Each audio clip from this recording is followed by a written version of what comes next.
Today in Europe. This is the time of day when the Columbia Broadcasting System calls in its CBS correspondents in important world news centers for reports direct from Europe and sometimes direct from our own capital city.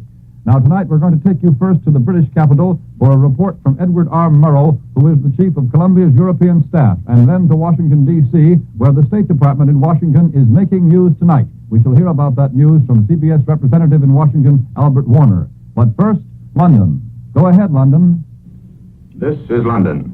Here is a dispatch from Bill Henry, Columbia's war correspondent with the Royal Air Force on the Western Front. Mr. Henry was particularly interested in the difference in the uniforms worn by the British and French. He says the bluish-gray uniforms of the Royal Air Force look pretty tame alongside all the varieties of military haberdashery worn by the French.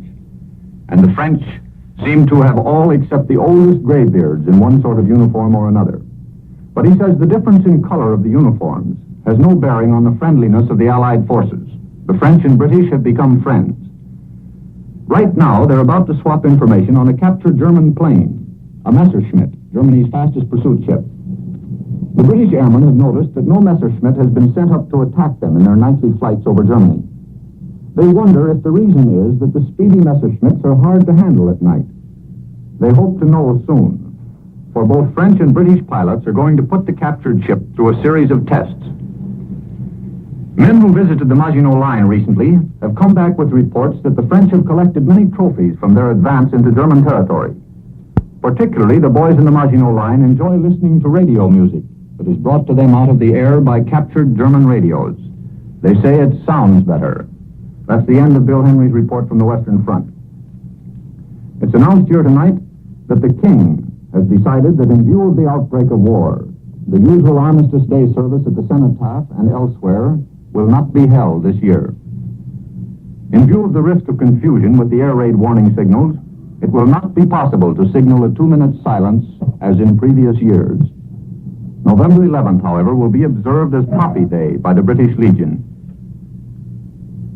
It is officially announced here tonight that an agreement for the exchange of Russian timber for certain quantities of British rubber and tin was today concluded between Britain and the Soviet Union.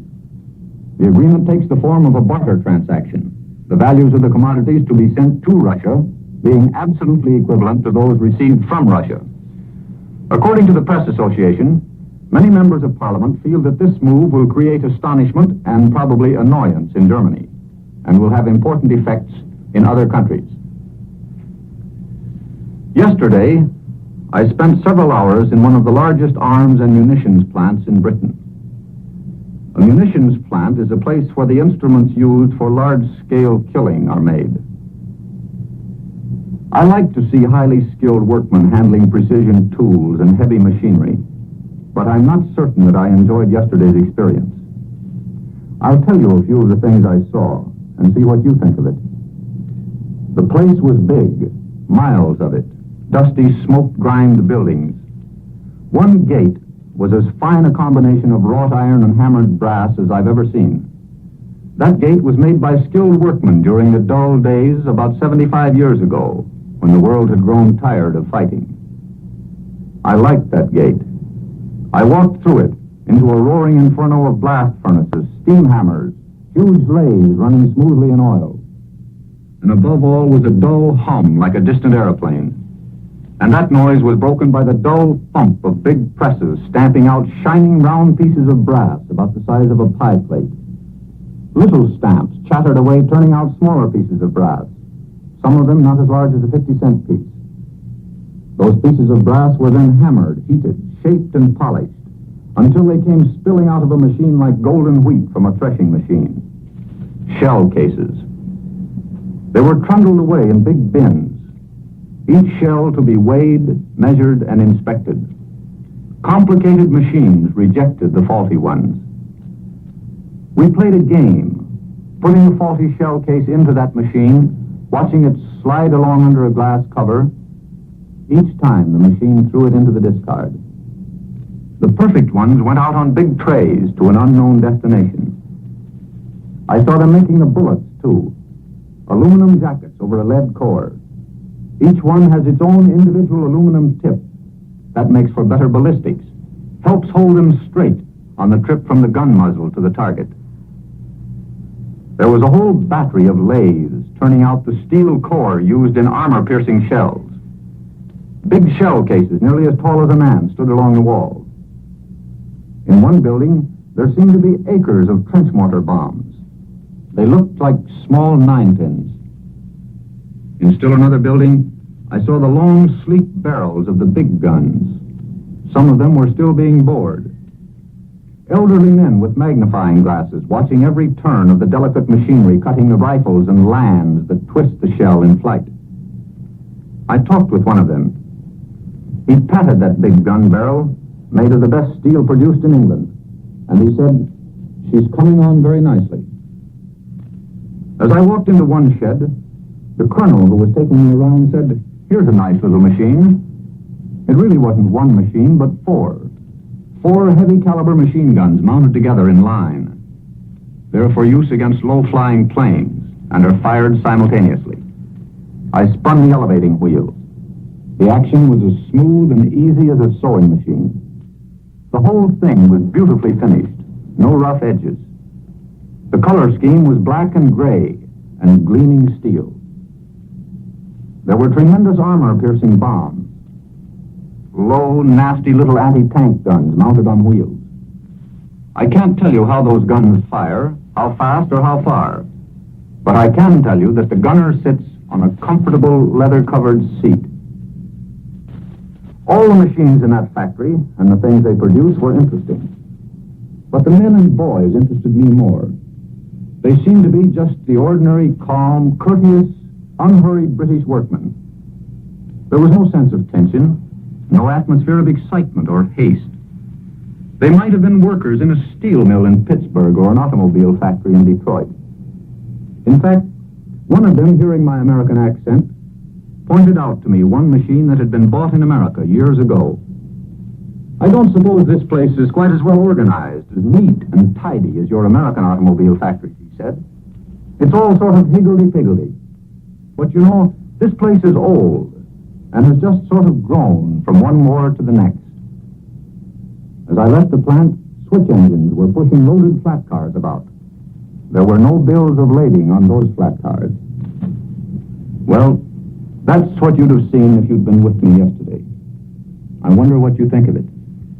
I return you now to Columbia in New York.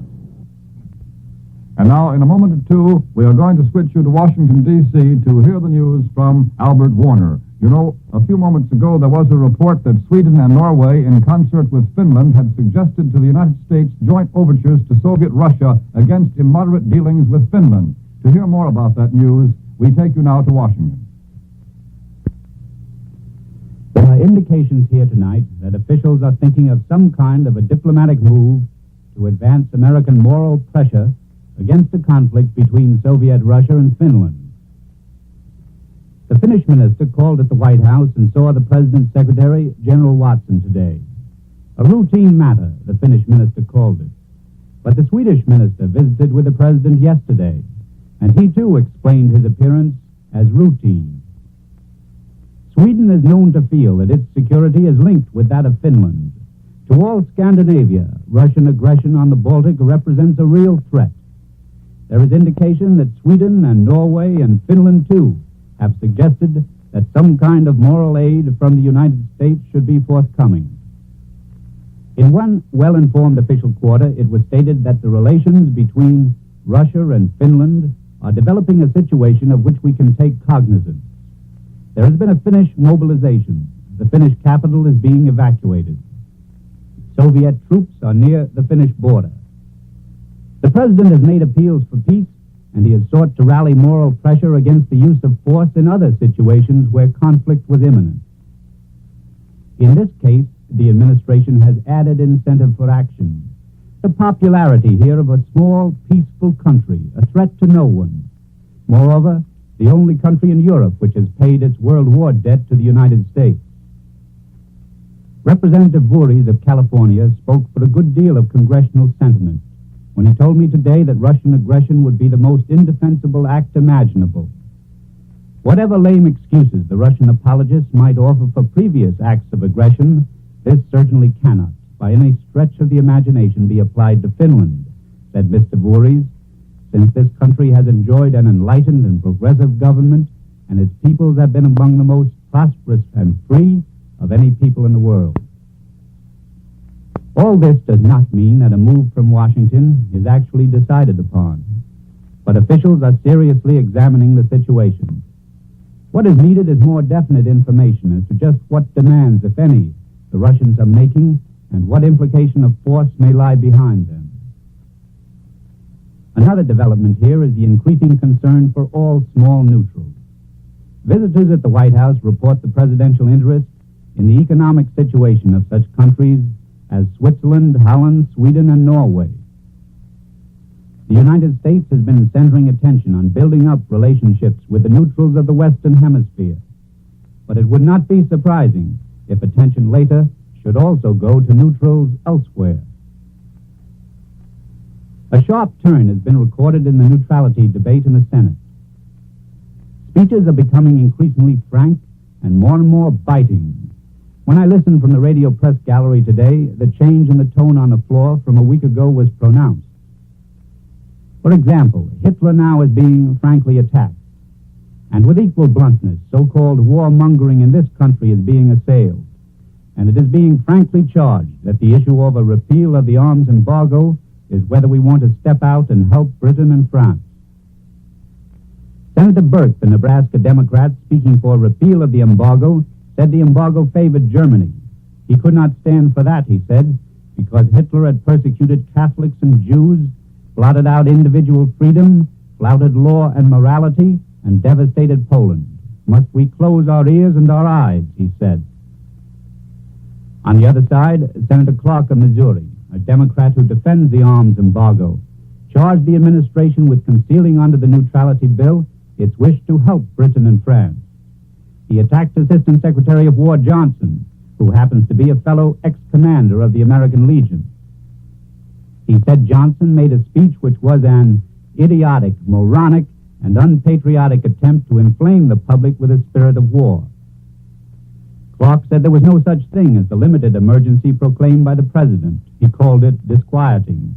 He accused Senator Pittman, chairman of the Senate Foreign Relations Committee, of being a turncoat who once supported the embargo and now fights it. We return you now to New York. And now in New York, let me tell you that the news from Rome tonight is that the inspired Italian press is continuing its bitter editorial campaign against Soviet Russia. That newspaper, owned by General Italo Balbo, says Italy never has lowered her anti-communist flag, and another paper assails the Russian establishment of Soviets in Polish territory.